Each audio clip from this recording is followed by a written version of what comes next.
राजकोट किल्ल्यावरची अभूतपूर्व अशी आपण दृश्य पाहतोय। केवळ तणाव नाही तर ही एक आता प्रकारे धुमश्चक्री सुरू झालेली आहे। मोठ्या प्रमाणामध्ये कोकणातला राडा आपल्याला राजकोट किल्ल्यावर पाहायला मिळतोय।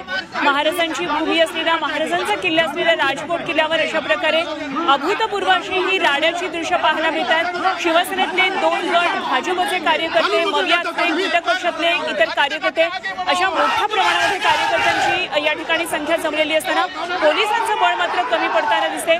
अनेक महत्त्वाचे दिग्गज नेते आज मवियामध्ये आलेले, मवियाचे दिग्गज नेते या ठिकाणी पोहोचले। त्यांच्याबरोबर मोठी कार्यकर्त्यांची फौज आहे। ते राणे समर्थकांनी किल्ल्याचा दरवाजा रोखून धरला। या क्षणाची सगळ्यात महत्त्वाची आणि मोठी बातमी, 1.5 तासांपासून ठाकरे गटाचा अशा प्रकारे रस्ता रोखून धरलाय आणि राजकोट किल्ल्यामध्ये सध्या ठाकरे आणि कार्यकर्ते आहेत। दोन्ही पक्षाच्या कार्यकर्त्यांची अक्षरशः हाणामारी झाली आणि कोकणामधला राडा आपण पाहतोय। पोलिसांची कुमक ही अत्यंत कमी आहे, अत्यंत तोकडी अशी पोलिसी आपण व्यवस्था या ठिकाणी पाहतोय। आज एवढे मोठे नेते जर कोकणामध्ये येणार होते किल्ल्याची पाहणी करण्याकरता तर मोठी कुमक मागवून ठेवणं खरं तर गरजेचं होतं। मात्र एकंदरीतच पोलिसांचा सुद्धा हा एक प्रकारे हलगर्जीपणा दिसतोय। कुठली पुढे जाऊन आणखी अनुचित घटना घडू नये हीच खरं तर या क्षणाची मोठी अपेक्षा आहे।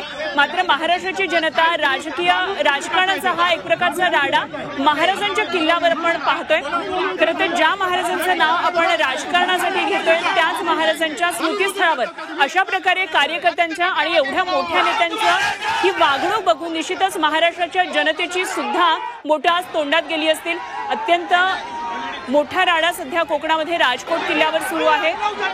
मालवणमध्ये छत्रपती शिवाजी महाराजांचा पुतळा 2 दिवसांपूर्वी कोसळला आणि त्यानंतर अनेक राजकीय प्रतिक्रिया यावर उमटू लागल्या। सत्ताधाऱ्यांनी हे नेमकं कशामुळे झाले सारवासारव करण्याचा प्रयत्न केला तर विरोधक इकडे आक्रमक झाले। विरोधकांमधले आज 3ही पक्ष एकवटले। मवियाचे महत्त्वाचे नेते त्यांच्या कार्यकर्त्यांसोबत पाहणी करण्यासाठी या ठिकाणी पोहोचले। मात्र मोठा राडा या ठिकाणी झाला। अनेक महिला सुद्धा या ठिकाणी होत्या आणि या महिलांवर सुद्धा अक्षरशः लाठ्या उगारण्यात आल्या।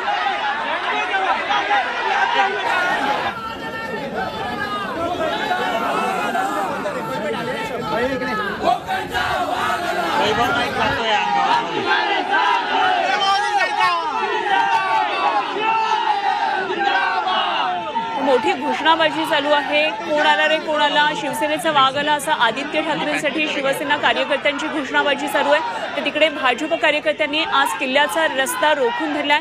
त्यामुळे शिवसेनेचे नेते आदित्य ठाकरे, विनायक राऊत या ठिकाणी आहेत, अंबादास दानवे या ठिकाणी आहेत, त्याचबरोबर जयंत पाटील आहेत। मोठे दिग्गज नेते आज मवियाचे या ठिकाणी उपस्थित असताना पोलिसांची कुमक मात्र कमी पडलेली दिसते।